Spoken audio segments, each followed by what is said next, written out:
ve marşlarla programımız sona erecektir. Gençlik Haftası programımızın şimdiden Bismillahirrahmanirrahim. وَقَالُوا كُونُوا هُودًا أَوْ نَصَارَىٰ تَهْتَدُوا. Sayın Başkanım, kıymetli misafirler, partimizin hür gençleri, Gençlik Kuşaklara Sığmaz temalı İstanbul Hür Gençlik final programımıza hoş geldiniz, sefalar getirdiniz. Sayın Genel Merkez Başkanlarımız, Sayın Genel Merkez Gençlik Kolları Başkanımız, Sayın İl Başkanımız, kıymetli gençler, kıymetli katılımcılar, hepiniz Türkiye genelinde yaklaşık bir aydır düzenlemiş olduğumuz Gençlik Haftası etkinliklerimizin final ve ödül programına hoş geldiniz. Değerli misafirler, saygıdeğer hanımefendiler ve sevgili gençler, hepinizi Allah'ın selamıyla selamlıyorum. Hepiniz programımıza hoş geldiniz. Hüdapar İstanbul İl Gençlik Kolları tarafımızdan düzenlenen Gençlik Haftası final programına tekrardan hepiniz hoş geldiniz. Bu programın düzenlemesinde, tanınmasında ve davetinde emekleri olan bütün genç kardeşlerime ayrıca şükranlarımı sunuyorum. Değerli kardeşlerim, bir haftaya aşkındır tüm Türkiye'de Gençlik Haftası programı kapsamında Gençlik Kuşaklara Sığmaz sloganıyla çeşitli etkinlikler düzenliyoruz. Amacımız gençlere sağlıklı ortamlar oluşturmak, sosyalleşebilecekleri, enerjilerini atabilecekleri, helal dairesi içerisinde zamanlarını geçirebilecekleri ortamları sağlamanın çabası içerisindeyiz. Değerli gençler, Hüdapar'ımızı diğer siyasi partilerden ayıran ve gençlere bakışta temel felsefemiz bugünkü bakıştan farklı olarak şudur: bizler gençleri sadece oy kullanan, sadece seçim dönemlerinde hatırlayan, onların oylarına talip olan bir gençlik olarak görmüyoruz. Bizler gençlerimizi, yarınlarımızı teslim edecek, çocuklarımızı eğitecek, hak ve adalet temelinde bir siyaset yürütecek ve ilkeli, dürüst, önce insan, öncelik adalet diyen ve yarınlarımızı şekillendirecek bir gözle bakıyoruz. Değerli genç kardeşlerim, bizim sönmeyen bir aşkımız var. Tükenmeyen bir inancımız var ve her geçen gün artan bir heyecanımız var. Çünkü bir derdimiz var, bir davamız var. Tüm insanlığa ulaştırmamız gereken bir medeniyet tasavvurumuz var. Özellikle şunun çok iyi bilinmesi gerekir. Bugün ortaya konulan çalışmalar, yapılan fedakarlıklar, atılan adımlar tüm insanlık coğrafyasında zulüm gören ve gözleri yollarımızı gözleyen mustazafların özgürlüğe kavuşturmasının ayak sesleri olacaktır. Evet arkadaşlar, hür gençlik olarak önce insan diyoruz. Kültür, ırk, renk, statü farklılığı gözetmeksizin tüm insanların onurlu olduğunu, haklarını tayin etmek için insan olmanın yeterli olduğuna inanıyoruz.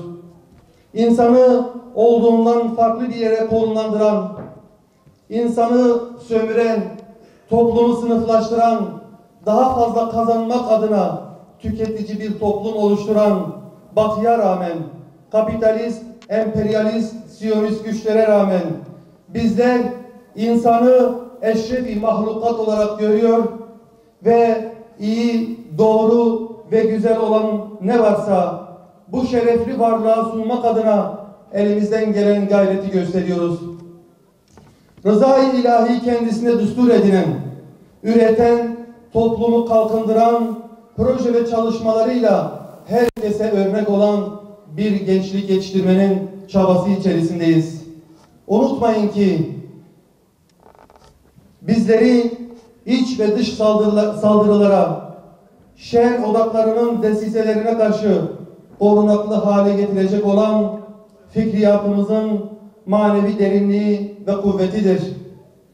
Bu vasfımızı yitirdiğimiz takdirde askeri ve ekonomik gücümüz ne olursa olsun son tahride yenilmeye ve yıkılmaya mahkum oluruz. Bu nedenle ilkeli ve dürüst bir siyaset yürütüyoruz. İnançlı, ahlaklı, ilkeli, dürüst bir gençlik istiyoruz. Genç kardeşlerim, tarih boyunca toplumlarını karanlıklardan aydınlığa çıkaran ideal gençlerin 3 temel özelliği vardır. İdeal gençlerin birinci vazifesi görenlerde hayranlık oluşturan muhteşem bir ruh ve bir irade terbiyesine sahip olmalarıdır. Bu nedenle her bir gencimiz muhteşem bir ruha sahip olmalı ve irade terbiyesini gerçekleştirmelidir. Mevlana Hazretleri'nin buyurduğu gibi mum olmak kolay değildir. Işık saçmak için önce yanmak gerekir. Bizler etraflarını aydınlatan, karamsarlığa kapılmış gençlere ışık olmak için çalışan gençleriz. Değerli gençler, toplumumuza karşı sorumluluklarımızı yerine getirmenin en güzel yolu tarihi tecrübelerden en iyi şekilde istifade etmekten geçmektedir. Asırlar boyu emperyalizme ve Siyonizme karşı büyük direniş ortaya koyan insanların en önemli özelliği budur. Önce kendi nefislerini değiştirip terbiye etmişlerdir. Kendi nefislerini terbiye etmeyenlerin, değiştirmeyenlerin mücadele yolunda istikrarlarını korumaları mümkün değildir. Hak ve adalet temelli bir anlayışın hakim olması için genç kardeşlerimizin daha yolun başında güçlü bir ruh hali ve irade terbiyesiyle planlı ve programlı bir çaba içerisinde olması gerekmektedir. İdeal gençlerin ikinci vazifesi hayatı saniyelerle yaşamaya odaklanmış muazzam bir zaman bilincine sahip olmalarıdır. Her anımızın hesabından sorulacağımızın bilinciyle her anımızı programlandırıp sistemli çalışmak zorundayız.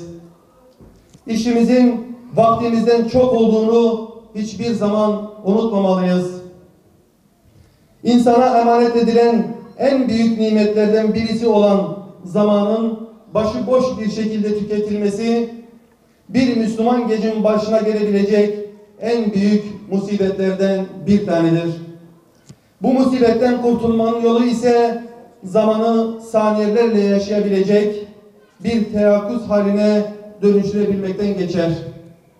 Bize görev düştüğünde sağımıza solumuza bakmadan ben varım diyebilecek şekilde zamanımızı programlamak zorundayız.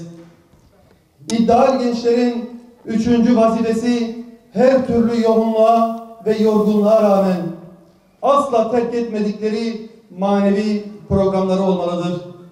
Değerli gençler, yükümüzün ağırlığının farkında olmalı ve bu sorumluluğu hakkıyla yerine getirebilmenin yolunun da ancak güçlü bir manevi programla mümkün olduğunu bilmeliyiz. Bizler gündüzün yoğun çalışmalarını hakkıyla yapabilmek için gecelerimizi iyi ihya etmeliyiz. Manevi program Müslüman gencin ruh terbiyesini sağlayacak, ona üstün bir ahlak kazandıracaktır. Kötü huy ve alışkanlıklardan uzaklaştıracak ve toplum içerisinde örnek bir Müslüman haline getirecektir.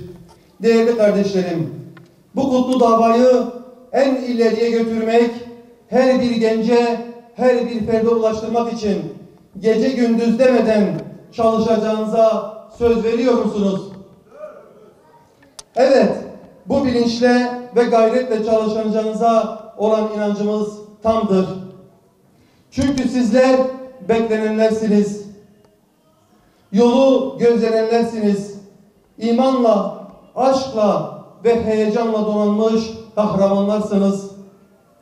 Ümmetin gururu olmaya namzet gösterilenlersiniz.